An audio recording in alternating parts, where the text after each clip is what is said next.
Today we're talking about confidence, and it's a specific type of confidence. It's in the form of not giving a fuck. Okay?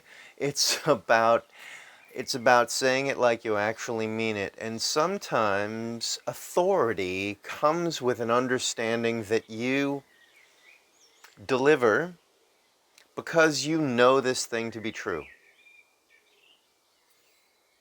It doesn't matter if you actually understand this thing to be true. Sometimes you have a feeling, an instinct, you've researched it, you understand it, and you are going to implement this thing. And when you talk about this thing,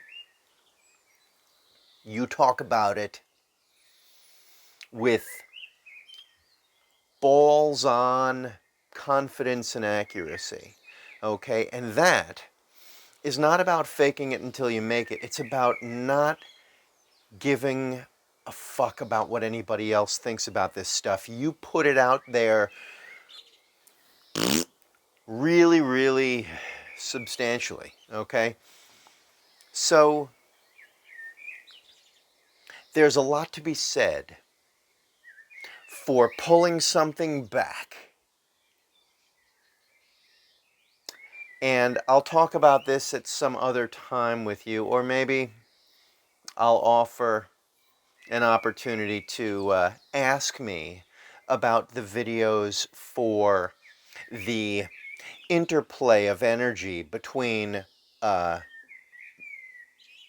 presenter and audience. That sometimes it goes toward the audience, and sometimes the you bring the energy in such a way that you pull the audience in toward you. Okay, and this is one of those times where you pull the audience in toward you, because authority comes with that feeling of not giving a fuck, and that feeling of not caring what anyone else is going to bring back at you gives you a sense of peace in your delivery, so that it's very, very calm and collected.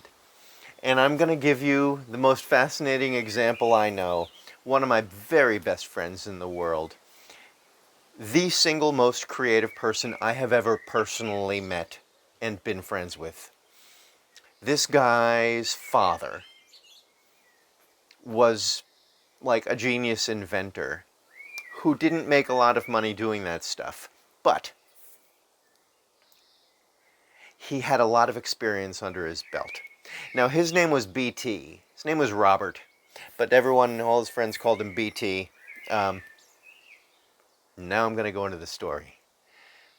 BT was called BT because one of his friends said that his head was shaped like a bird turd. So his name was Robert, and people thought maybe Bob because they called him Bob, and maybe there was something about Bob for BT. But the fact is, BT was short for bird turd. And BT was in the world of inventing, and the world of marketing, and the world of PR, but he also had flown one of the really, really serious Air Force missions, squads in World War II. And this was tough, and he was tough. And they lived poor on the wrong side of the tracks in West Palm Beach area of Florida. And West Palm Beach is very wealthy. So they scrounged and they saved, and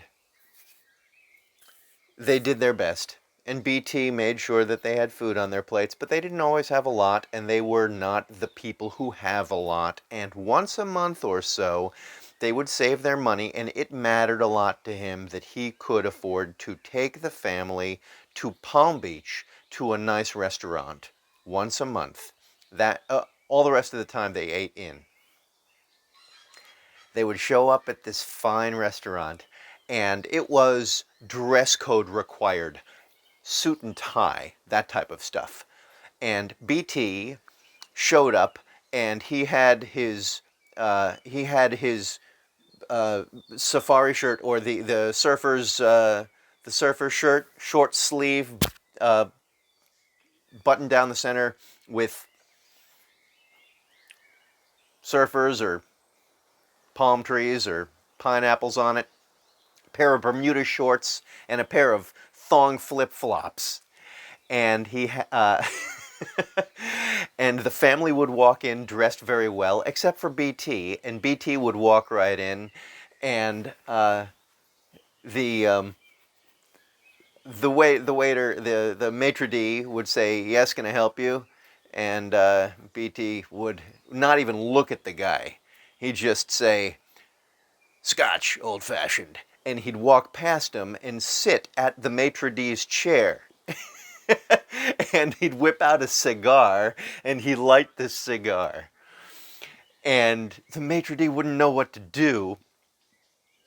The rest of the family looked nice, and BT just sat down, lit his cigar, ordered his drink, and didn't look at anybody, didn't say anything, just spent a while looking around and doing whatever the hell he did.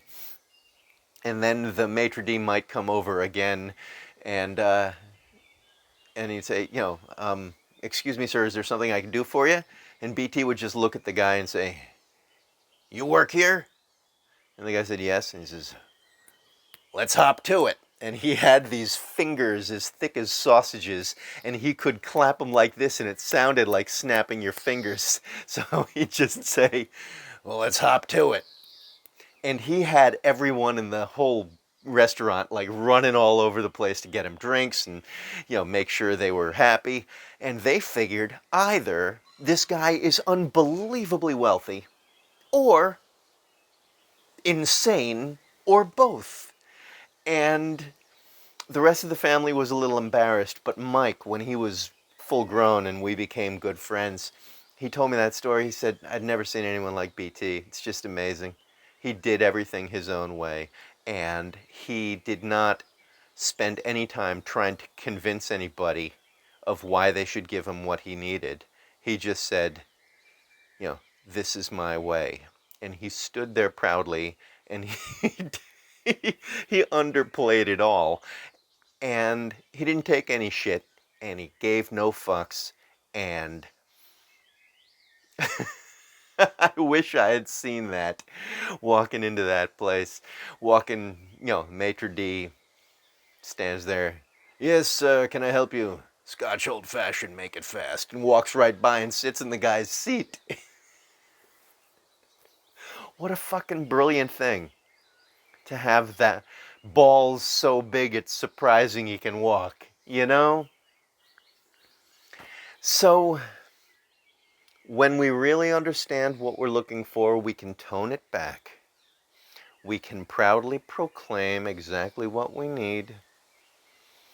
There are times for what Walt Whitman suggested as sounding our barbaric yawp o'er the rooftops of the world, and there are other times when it calls for BT's approach.